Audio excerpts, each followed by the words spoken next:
누가복음 2장 25절로 33절의 말씀을 가지고 시므온의 성탄이라는 제목으로 하나님의 은혜를 함께 나누고자 합니다. 홍명희 씨가 쓴 소설 중에 임꺽정이라는 소설이 있습니다. 이 임꺽정은 경기도 양주시 유양동의 백정의 신분으로 태어났던 사람이었죠. 여러분, 당시 이 백정은 노비보다 직업이 비천하다 보니까 노비보다 더 심한 대우를 받곤 했습니다. 그런데 이 임꺽정이 도적이 된 명확한 계기나 그리고 시기는 알 수 없지만 아마도 그는 백정으로서의 겪어야 할 어떤 신분적인 차별, 그리고 당시의 사회적인 그 혼란스러웠던 정치적 상황, 이런 것들 때문에 큰 영향을 받게 되었다라고 우리는 그렇게 알고 있습니다.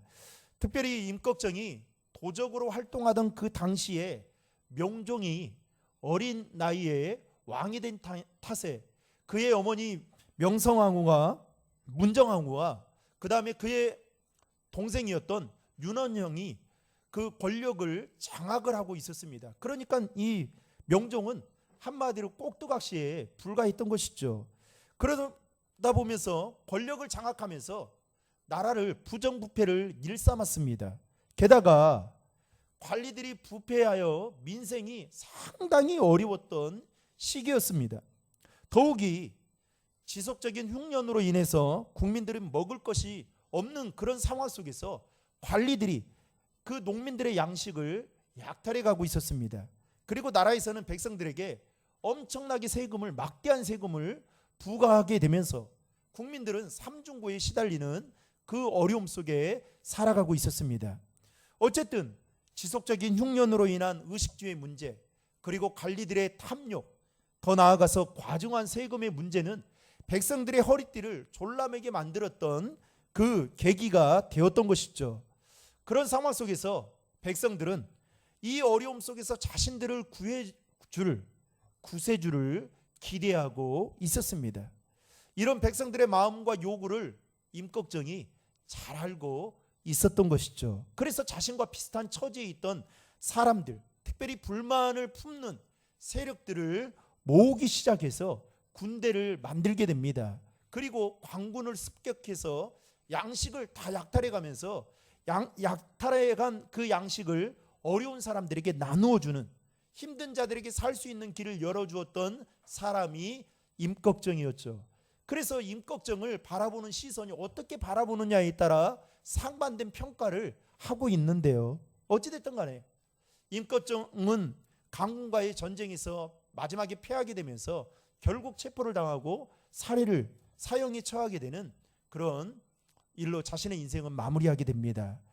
여러분, 시대와 상황은 다를 수 있지만 나라가 혼란스럽고 어렵게 되면 사람들은 자신의 어려움을 조금이나마 해결해 줄 수 있는, 아니 자신의 인생에 희망을 줄 수 있는 구원자 같은 사람을 기다린다라는 것입니다. 어쩌면 우리는 내년에 있을 대선이 그러한 마음이 아닌가라는 생각을 해볼 수도 있는 거죠. 이런 면에서 예수님이 태어나시기 전의 상황도 동일했다라는 사실입니다. 로마가 이스라엘을 침입해서 다스리고 있었고, 또 이스라엘의 수많은 애국자들이 나라를 되찾기 위해서 무력으로 투쟁했지만 그 모든 수고들이 허사로 끝이 나고 말았습니다. 더 이상 이스라엘에는 소망이 없고 기대할 것도 없는 그 상황 속에서 그들에게 한 가지 희망이 있었다라고 한다면 그것은 예로부터 내려왔던 메시아에 대한 희망이었습니다. 다시 말하면 메시아가 오게 되면 우리를 로마로부터 해방시켜 줄 수 있다라는, 그리고 지금의 힘든 상황은 이제 끝이 날 수 있다라는 생각을 이스라엘 백성들은 가지고 있었습니다. 오늘 본문에 나오는 시므온도 그런 사람 중에 한 사람에 속했던 사람이었습니다. 그런데 시므온은 많은 이스라엘 백성들과는 달리 한 가지 다른 점을 가지고 있었습니다. 당시 이스라엘 백성들은 예수가 로마로부터 억압받고 있는 자신의 나라를 해방시켜 줄 수 있는 위대한 인물로 보았지만 시므온이라는 이 여인은 이스라엘 백성들의 생각과는 달리 예수님을 온 인류를 구원한 메시아이자 구원자로 보고 있었다라는 점입니다. 여러분, 그때 당시 이스라엘 백성들의 수를 예루살렘 중심으로 해서 성경학자들은 10만 명 정도로 그렇게 추정을 하고 있습니다. 그런데 여러분, 놀라운 것은 그 10만 명 중에 아기 예수님을 만났던 사람은 그렇게 많지 않았습니다. 별을 보고 찾아온 동방 박사들과 그리고 들에서 양을 치던 목자들이 전부였습니다. 그런데 오늘 본문을 보면 아기 예수님을 만났을 뿐만 아니라 오히려 아기 예수님을 안고 축복 기도까지 했던 그 사람이 누구였느냐? 바로 오늘 우리가 본문에서 살펴보게 될 시므온이라는 여인이었습니다. 여러분, 28절의 말씀을 화면을 통해 같이 읽겠습니다. 시므온이 아기를 안고 하나님을 찬송하여 이르되. 율법의 관례에 따라 이 예수님의 어머니 마리아와 요셉이 성전 안으로 들어왔는데 시므온은 그것을 딱 보는 순간, 이분이야말로 아기 예수가 아닌 온 인류를 구원할 메시아이구나, 구원자고라는 것을 알게 되었다라는 것이죠. 사랑하는 성도 여러분, 시므온이라는 이 여인이 아기 예수님을 만나고 또 그 아기 예수님을 안고 축복 기도를 했던 그 영광스러운 은혜가 오늘 이 시간 예배를 드리는 저와 여러분들에게도 동일하게 있기를 주님의 이름으로 축원합니다. 그렇다면 오늘 우리가 살펴볼 시므온을 통해서 우리는 어떤 믿음의 태도를 가져야 하는지 세 가지로 함께 그 은혜를 나누고자 합니다. 첫 번째로, 시므온은 의롭고 경건한, 즉 하나님의 말씀대로 살았던 사람이었습니다.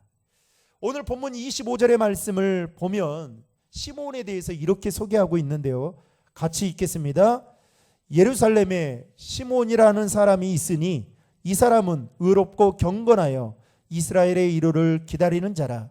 성령이 그 위에 계시더라. 여러분, 금방 읽은 25절의 말씀에 보면 시므온의 나이, 시므온의 어떤 가족, 그리고 가문, 직업, 이런 것들이 전혀 소개가 되지 않고 있는 것을 볼 수 있습니다. 여러분, 이것은 무엇을 의미하는 걸까요?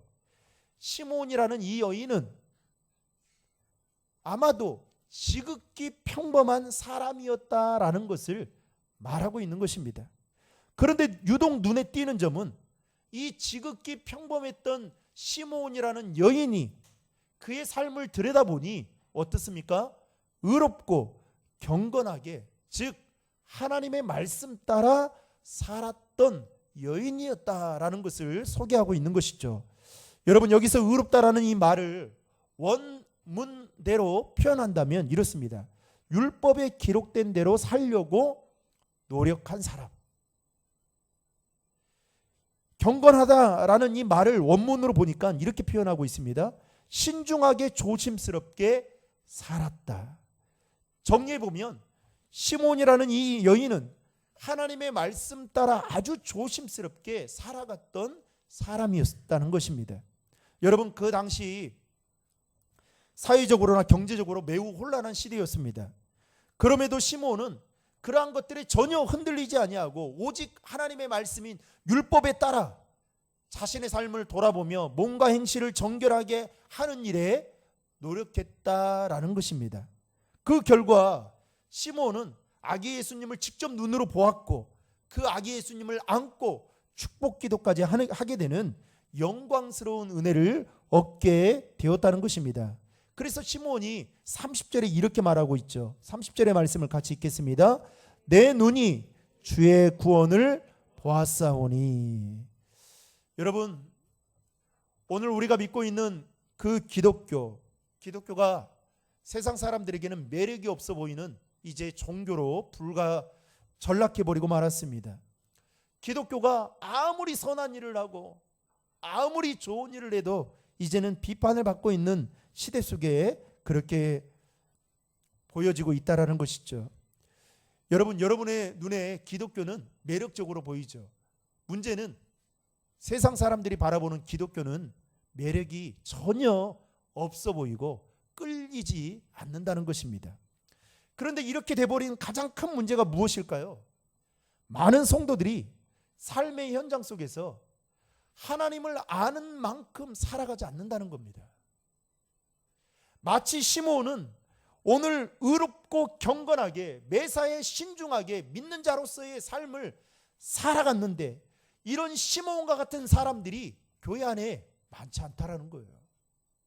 저도 제 자신을 들여다볼 때마다 깜짝깜짝 놀랍니다.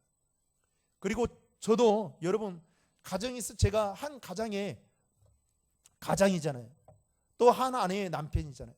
그러나 여러분 제가 항상 잊지 않고 있는 게 하나 있습니다. 또 하나는 우리 아이들에게 있어서는 목사잖아요. 근데 제가 가정에서 목사로서 아이들에게 인식이 되지 않는다. 그러면 여러분 무슨 소용이 있겠습니까? 그래서 조심하는 거예요. 여러분 우리가 요즘 하나님의 말씀을 알아도 너무 많이 알고 있지 않습니까? 그야말로 홍수 속에 살아가고 있어요. 손가락 하나만 까닥이면 내가 모르는 것들을 다 알 수 있는 시대 속에 살아가고 있습니다. 근데 문제는 뭡니까? 내가 하나님의 말씀을 아는 만큼 그렇게 몸부림치며 살아가고 있냐라는 거죠. 그러지 않으니까 예수 믿지 않는 사람들이 예수 믿는 사람들을 통해서 하는 이야기가 믿어도 똑같네라는 말을 하는 겁니다. 사랑하는 성도 여러분, 우리가 우리의 삶에서 완벽하게 살아갈 수는 없겠죠. 그러나 시몬처럼 어떻게 해요? 율법에 기록된 대로 살려고 노력하는 사람이 되어야 한다라는 것입니다.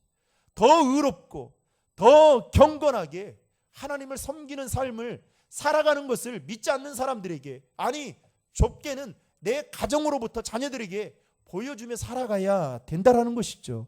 그래야 여러분 기독교가 매력이 있어 보이고 거기에 사람들이 감동을 받고 교회로 오게 되는 것입니다. 사랑하는 성도 여러분, 저와 여러분도 시몬과 같이 하나님의 말씀을 삶의 기준으로 삼고 의롭고 경건한 믿음의 삶을 살아가는, 그래서 하나님의 영광을 보는 그 은혜가 있기를 주님의 이름으로 축원합니다. 두 번째로 시몬은 소망을 가진 사람이었다라는 것입니다. 오늘 본문 25절을 보시면 이스라엘의 위로를 기다리는 자, 그리고 25절의 말씀을 영어 성경에는 이렇게 표현합니다. 이스라엘이 구원을 받을 것을 기다리는 자, 이렇게 표현하고 있습니다. 여러분 시므온은 이스라엘이 로마의 식민지를 받고 있던 상황 속에서 눈물로 그 세월들을 보내면서도 이 민족을 위로해 줄 메시아, 즉 예수 그리스도를 소망하며 기다리고 있었다는 것입니다. 기다리고 있었기 때문에 아기 예수, 마리아와 예수님이 그 아기 예수를 데리고 성전에 들어왔을 때 한눈에 알아볼 수 있었던 것이죠. 그때 하나님께서는 시몬에게 약속의 말씀을 주시는데요, 그 약속의 말씀이 26절에 나와 있습니다. 26절의 말씀을 같이 읽겠습니다. 그가 주의 그리스도를 보기 전에는 죽지 아니하리라 하는 성령의 지시를 받았더니, 여러분 무슨 말입니까? 하나님께서 소망을 가진 이 시몬에게 뭐라고 말씀하냐면, 너는 그리스도를 보기 전에는 죽지 않을 것이다. 여러분 이 얼마나 영광스러운 메시지를 듣게 됩니까? 그만큼 하나님께서는 시몬이라는 이 여인, 지극히 평범한 이 여인의 생명을 귀하게 보셨다라는 것입니다. 여러분 오늘 살아가는 우리들에게 있어서 하나님의 위로와 도우심은 그야말로 절대적으로 필요합니다. 특별히 우리는 인생을 살아가면서 슬프고 또 괴롭고 억울한 일들을 많이 당하며 살기도 하죠. 따라서 여러 가지 일들로 인해 힘들고 고통 속에 살아가는 우리들의 마음을 만지시고 위로해 줄 수 있는 유일한 분은 바로 예수 그리스도 한 분밖에 없음을 믿으시길 바랍니다. 시몬이 하나님의 위로를 기다렸던 것처럼 성도라고 한다면 하나님의 위로를 기다리며 살아가는 자들이라 말할 수 있는 것이죠. 예수님께서는 상처받은 사람들과 그리고 슬픔에 젖어 사는 사람들, 괴로움을 감당치 못해서 신음하며 살아가는 사람들을 위해서 그들을 위로하시고자 높고 높은 그 하늘 보좌를 버리시고 낮고 낮은 육신의 몸을 입고 이 땅에 내려오셨던 것입니다. 그리고 예수님은 많은 사람들에게 찾아가서 위로해 주셨던 것이죠. 사랑하는 성도 여러분, 오늘 이 시간 저와 여러분들에게도 혹시 주님의 위로가 필요하지는 않습니까? 그동안 크고 작은 일들로 인해서 마음의 상처를 받거나 또는 힘에 겨워 살아가는 분들이 계신다면 주님의 위로하심이 있기를 주님의 이름으로 축원합니다. 또한 이 시간 우리가 드리는 예배를 통해서 위로자 되시는 주님을 만나는 소망을 갖고 주님 앞에 나아갈 때에 주님께서 주시는 그 참된 위로와 평안과 기쁨을 새롭게 경험하는 은혜가 있기를 주님의 이름으로 축복합니다. 사랑하는 성도 여러분, 주님 안에서 우리는 소망을 가지고 살아가야 됩니다. 우리가 살고 있는 이 땅은 잠시 잠깐이면 다 사라져 버린다는 사실이죠. 그리고 예수님께서 하늘로 올라가셨던 그 예수님께서 다시 너희들이 본 그대로 이 땅에 재림해 주려 다시 오시게 될 것이다 우리에게 말씀하지 않았습니까? 그래서 그 약속의 선물로 우리에게 성령을 허락해 주셨던 것처럼 여러분, 다시 오실 그 재림의 주인, 주가 되시는 그 예수 그리스도를 날마다 소망하며 믿음으로 살아가는 저와 여러분들이 되시기를 주님의 이름으로 축원합니다. 마지막 세 번째로 시므온은 성령님과 동행하는 삶을 살았던 사람이었다는 것입니다. 여러분, 오늘 본문 성경을 잘 보십시오. 25절부터 27절까지를 보면 계속해서 반복적으로 사용되어지고 있는 문장 하나를 볼 수가 있습니다. 자, 25절에 보시면 성령이 그 위에 계시더라. 그리고 26절에 보시면 성령의 지시를 받았더니, 그리고 27절에 가서는 성령의 감동으로 성전에 들어갔다. 여러분, 공통되는 말이 무엇입니까? 성령이라는 말이 반복적으로 계속해서 나오고 있습니다. 무슨 말입니까? 시므온은 성령이 함께하는 사람이었고 성령의 지시를 받는 사람이었고 더 나아가서 성령의 감동을 받아 행동하는 사람이었다라는 것입니다. 여러분, 시므온은 지극히 평범한 여인이었습니다. 그러나 성령님과 동행했던 사람이었기에 남들이 듣지 못한 것을 들었습니다. 그게 뭐였습니까? 그리스도를 보기 전에는 죽지 않을 것이다. 또한 시므온은 성령님과 동행했던 사람이었기 때문에 남들이 보지 못한 그것을 보았습니다. 그게 무엇입니까? 30절에 보시면 주의 구원을 보았다라고 말하고 있죠. 시므온은 성령님과 동행했던 사람이었기 때문에 남들이 누리지 못한 그 은혜를 누렸습니다. 그 은혜가 무엇입니까? 아기 예수님을 안고 축복 기도를 하는 은혜를 누리게 되었다는 것이죠. 여러분, 성경을 찾아보십시오. 아기 예수님을 안고 그 아기 예수님께 축복 기도를 했던 사람은 시므온 외에 없습니다. 여러분, 세상적으로 보면 시므온은 지극히 평범해서 그다지 별 볼 일 없는 사람처럼 보일 수 있겠지만 영적으로 볼 때는 성령님과 동행했던 사람이었고, 그래서 그녀는 남들이 볼 수 없고 가질 수 없고 누릴 수 없는 그 영광스러운 은혜를 누렸던 대단한 사람이었다라는 것입니다. 결국 성령의 인도하심 속에 시므온은 아기 예수님을 만나게 되는 은혜를 누리게 되었던 것이죠. 아기 예수님을 만나는 순간 얼마나 감격했던지 그 아기 예수님을 안고 시므온이 찬송을 하게 되는데, 그 찬송의 내용들이 29절부터 우리가 32절에 나온 말씀의 내용입니다. 29절부터 32절의 내용은 이런 거예요. 시므온이 아기 예수님을 그 만났던 그 기쁨, 그리고 그리스도에 대한 증거, 그리고 그리스도에 대한 여러 예언들이 그 짧은 몇 구절을 통해서 시므온이 찬양을 하는 가운데 거기에 담겨져 있는 것을 볼 수가 있습니다. 사랑하는 성도 여러분, 시므온은 그야말로 다른 사람들과 똑같은 삶을 살지 않았습니다. 소망이 없던 시대에 소망을 가지고 의롭고 경건하게 삶을 살았습니다. 또한 성령님과 동행하는 삶을 살게 될 때에 그는 아기 예수님을 안고 축복 기도까지 하게 되는 영광스러운 은혜를 얻게 되었던 것이죠. 사랑하는 신도림 중앙의 성도 여러분, 돌아오는 이번 성탄절에 저와 여러분들은 어떤 은혜를 누리기를 원하십니까? 바라건대 시몬처럼 저와 여러분도 하나님의 말씀 따라 의롭고 경건하며 성령님과 동행하는 소망을 갖고 성탄절을 맞이함을 통해서 이 세상에 빛으로 오신 그 예수님을 영안의 눈으로 볼 수 있는 그 은혜가 있기를 주님의 이름으로 축복합니다. 더 나아가서 여러분, 이제 한 해도 12일밖에 남지 않았잖아요. 그동안 우리가 살아오면서 우리의 마음이 얼마나 많이 갈기갈기 찢겨졌습니까?